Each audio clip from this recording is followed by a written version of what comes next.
Hello, in this video, I'll show you how to get uTorrent triggers. What you can do, you can go on your browser and then you can Google any torrent triggers site you know. And for me, I'll make this as an example. Find the torrent trackers. Here they are, the torrent trackers. And for you to add them to uTorrent, copy the triggers you want. And copy.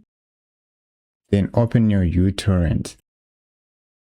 Then go on the torrent that you specifically want to add torrents. And after you do that, go where it says trackers right over here. And right click and click on add tracker. And here you can add the trackers. For an example, paste. Now I've added more trackers into uTorrent. And you click on OK.